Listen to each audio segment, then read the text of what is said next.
now that I've had both the ObGYN and the midwife experience, if someone were to ask me, like, what would you recommend me do?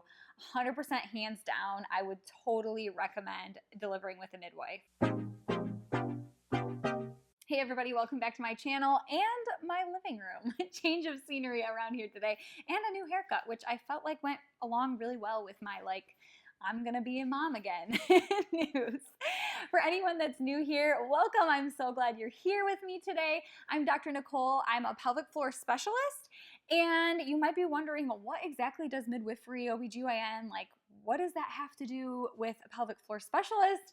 And to be honest, being a pelvic floor PT has made me a little bit crunchy, because how you deliver your baby, which is also related to who delivers your baby, has so much to do with how your pelvic floor survives the whole labor and delivery experience. So it is very much related, and I can't wait to talk to you in this video about the differences between midwives and ObGYN, and specifically my two very different experiences with delivering babies, one with the ObGYN and one with the midwife. So I had my first son, Obs, about 3 years ago. With that delivery, I hit my due date, was so excited, went to my appointment, and they were like, you're not dilated, or she might have said 1 centimeter. At 41 weeks, she was like, okay, still nothing's happening, let's strip your membranes. At that appointment, she was like, okay, I need you to have your baby by 42 weeks pregnant. All along, I had been saying, like, I really don't want to be induced, so what's your policy on induction? And she was like, well, I let women go to 42 weeks, but after that, like,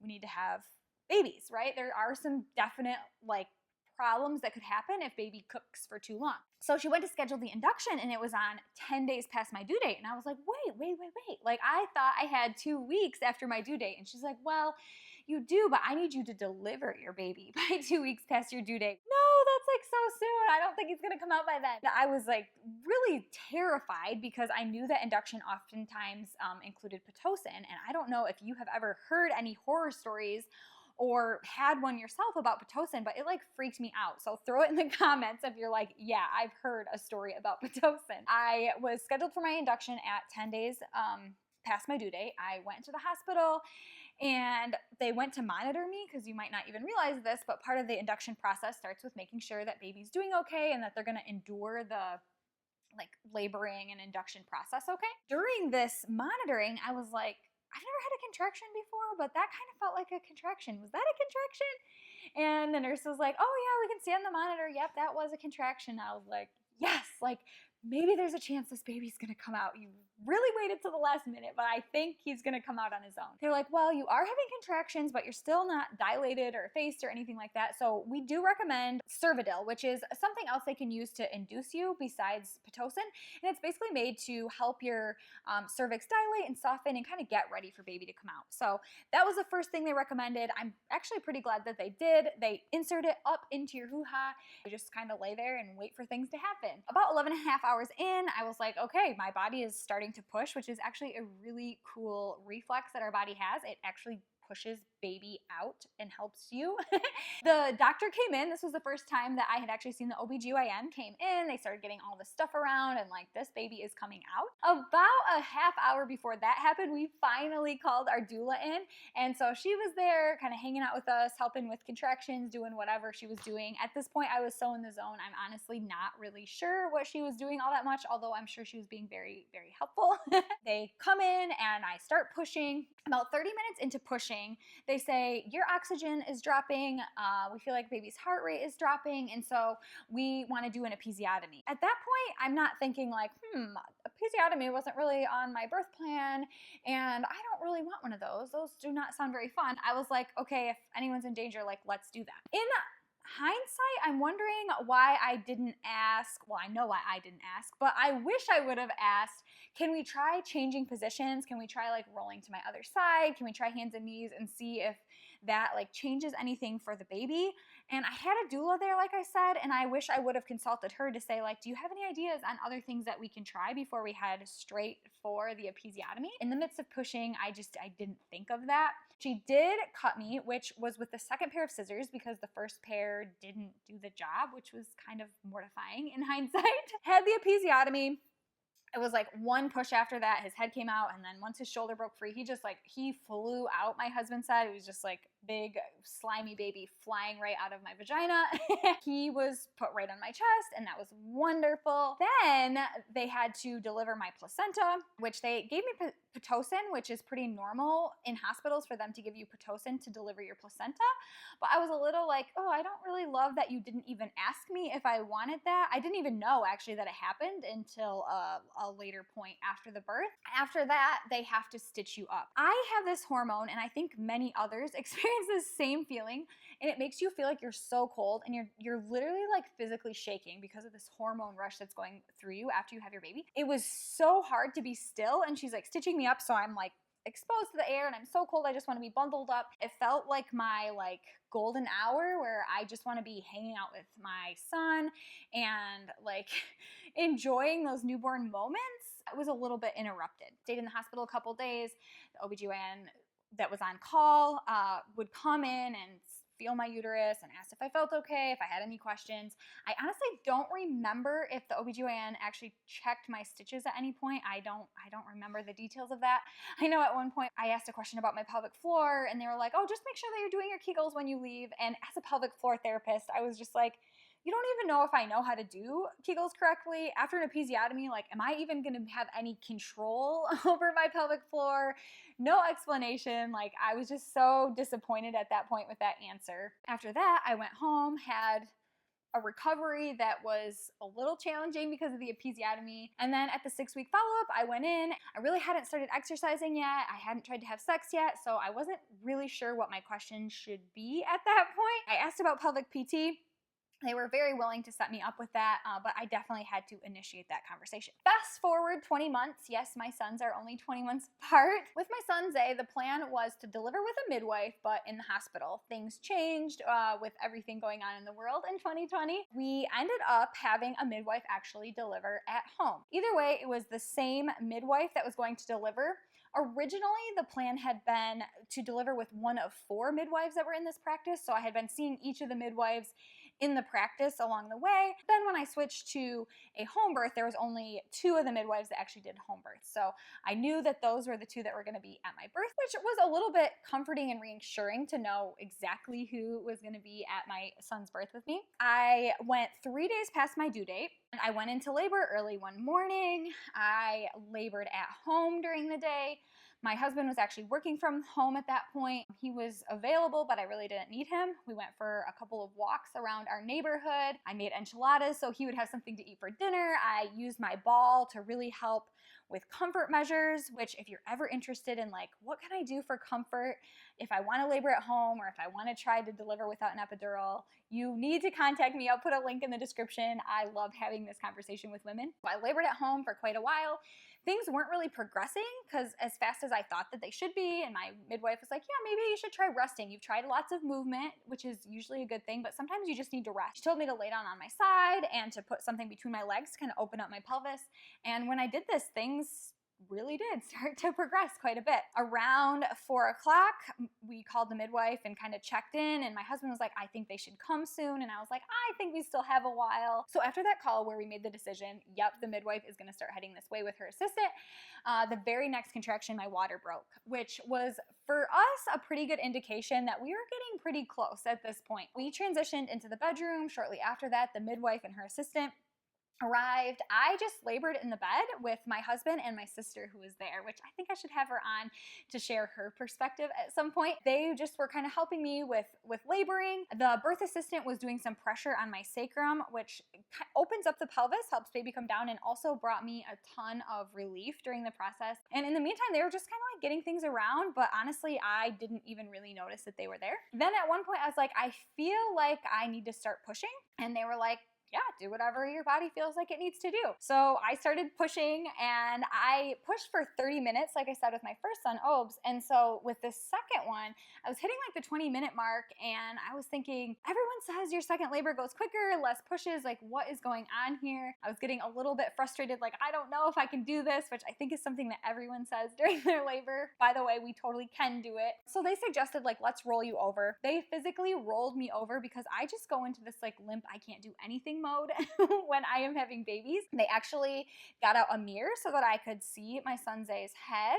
That is really helpful to see that visual of what you are doing when you're pushing. They also were like, put your hand on there and feel his head, like he's there. That again was like mentally what I needed to get him all the way out. A couple pushes after rolling to my side, I delivered him. They put him on my chest.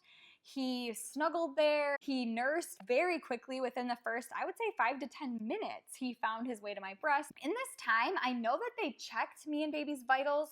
Zay was crying pretty much as soon as he was born, so there really was no concerns that way. But I know they do some vital checks, but he never left my chest. I did deliver my placenta. The midwife checked me, I think about the hour mark. She finally checked and was like, okay, do we need to do stitches? There was just a very small perineal tear. And she was like, no, I don't think you need stitches. After that hour, they weighed Isaiah and they measured him and all that good stuff. And they pretty much cleaned up their stuff and were gone by 10 o'clock. So I delivered him around 7:30. They left around 10 and we were in bed by 11 o'clock. The next day they come back. We had an appointment at the 2-week mark, which we didn't have with our first son. And then again at the 6-week mark, both me and Zay went in to get checked out and make sure everything was healing okay. At that point, she did ask about physical therapy, having my background. She knew that was really important to me. I'm not sure if you noticed any differences between my stories, but there's definitely a few I want to highlight in this video. By the way, if you just love birth stories and you're enjoying this video so far and you don't mind hitting the like button, I would really appreciate it. It helps out my channel a ton. One of the most obvious differences that you may already know is that if you're going to deliver with an ObGYN, they're definitely going to be delivering with you in a hospital. But with a midwife, they actually have delivered babies in homes, in birth centers, and in hospitals. Now, every midwife doesn't have access to all 3 of those places, but there are midwives that deliver in each of those places. Hopefully that made sense. Another difference that I didn't really highlight in my story just now, but was definitely different between the two, were that with my ObGYN appointments, it was very direct and to the point. They always asked, like, do you have any questions? But it felt more like, okay, we've got a 15-minute block. Ask all your questions and we're moving on. Where with the midwife appointments, honestly, sometimes it felt awkward because it was just like, how are you feeling? What do you want to talk about? What are your concerns? They gave us information, but there was also ample time to answer questions. And in general, the appointments were more like 30 minutes versus the 15-minute appointments with my ObGYN. Something else that felt very different between the two types of providers was their emotions and feelings around inductions. I've heard so many stories with ObGYNs. Induction is something that they don't worry about, they don't fear, they're very ready to do it. On the other hand, induction with a midwife is more like a last resort. I would say in general, midwives are much more likely to strip membranes, to recommend more holistic things. I think they more follow the philosophy of a due date as more of a guest date, and there could be a lot of variety in when your baby could come. So they're a little more lenient about how much past their due date they will let you go. An ObGYN is not going to labor with you. When you think about all the time that you spend in the hospital, how many hours your labor went. You know, you could hear women say, I'm in labor for 3 days. And most likely during that time, an ObGYN is touching base with your nurse. They might even come in and physically lay eyes on you or check on you, but they're not going to be in there doing the hard work with you. It is going to be a nurse usually, or if you've hired a doula, the doula is going to be the person with you that's like, let's change positions, let's get up and walk, let's try all these different things. Nurses on those floors are wonderful too. They can be a great resource. I know with my son, it was definitely the nurse that was like, we should get out of bed, we should do some kneeling and leaning over this ball, and we should do some flipping side to side and use this peanut ball. So they're going to be the people laboring with you, which is wonderful, but also you don't get to choose your nurse. You really don't have any say in the nurse that's going to be there with you, versus if you deliver with a midwife, typically your midwife is going to be the one laboring there with you. It varies when they show up during your labor, but I would say they are much more likely to spend chunks of time, like hours at a time, laboring with you. Truly, this is why I believe it's so important to work with a birth specialist like myself to talk about what are comfort measures I can use, what are different positions I can be in, what if labor stalls, like what are things that I should be doing, and to prep for that in advance. Because if you are delivering in a hospital, especially, you just never know who's going to be there with you and what the education level or experience level of the person with you is going to be like. So you need to be prepared for that situation. Something else that my clients have experienced and I also have experienced is that ObGYNs are most comfortable delivering babies in a more traditional position. If you've ever watched a movie or a TV show and seen a baby be born, comment below what position that person was in. I guarantee 95% of those answers are going to be on their back, probably with their feet up in stirrups. This is a very traditional birthing position. This is how OBGYNs practice in school. This is what they're used to. There are definitely OBGYNs that are out there that are willing to let you deliver in hands and knees or squatting and things like that. But I would say majority of them prefer you to be on your back, maybe your side if you make that request. With a midwife, however, they have a lot of different experiences delivering babies. They deliver babies in water. They bring a squatting stool with them oftentimes. So they are more familiar with delivering babies in different positions. So they might be more comfortable letting you move around and try different things when you're ready to push and deliver your baby. The other thing to consider, and this could happen with both midwife and OBGYN, is are they actually going to deliver your baby? Throw in the comments if you've had a baby. Did your actual OBGYN deliver your baby? For me, my OBGYN was on vacation when I got induced, so she was the only one I saw during prenatal visits, and there was 0% chance she was going to be delivering my baby. Now, with my midwife experience, I had actually met all 4 of the midwives that could deliver my baby. When I decided to go the home birth route, then I really knew exactly who was going to be at my birth. OBGYNs definitely shine when it comes to C-sections. If things go south, if things become an emergency, if something happens, your OBGYN could be the actual person who performs your C-section on you. If something goes south or something happens when you are with a midwife, they will have to transfer care over to an OBGYN. I didn't want this video to be completely biased, so I reached out to an OBGYN and a midwife to ask them what they felt like the biggest differences were between midwifery and OBGYNs delivering babies. Unfortunately, I haven't heard anything back from the OBGYN yet. If I do, I will update this video. But the midwife that responded said this: the way they view pregnancy and birth is that it's a normal part of life versus a medical condition that needs to be treated or managed. They see the birth process as natural and low risk and are trained to provide low interventions majority of the time. While they do treat high-risk pregnancies, they find that most pregnancies just are not actually high risk. They take informed consent and shared decision-making very, very seriously, and they meet mom, family, and everyone involved where they are, knowing it's not only about the safety of baby and mom's immediate survival of labor and delivery. Sorry, got a little long-winded, I guess. My camera shut off. I loved my experience with a midwife. And if you are at all considering, I want a really natural experience, I believe that my body was made to do this, I'm not really interested in epidurals, I just want to let my body do its thing, I don't want this to be treated like a medical situation, I'm really not that into hospitals and doctors, you have to check out a midwife. Now, there are different levels of qualification for midwives. Some have been nurses first, some have just had a lot of experience. They are moving to a process where they're licensed in a lot of areas, so check into what their education is. Make sure you go with one you feel comfortable because, of course, not all midwives and OBGYNs are created equal, but if it's something that you're thinking about, I highly encourage you to at least look into what the options look like. And when you go down that road, you might then have to consider, do I want a hospital birth? Do I want a home birth? Which is better? Which is the best fit for me? This video over here is one that I did a while back about comparing home birth versus hospital birth, and it could be really helpful for you to make that decision. Thanks so much for watching. I'll see you all in the next video.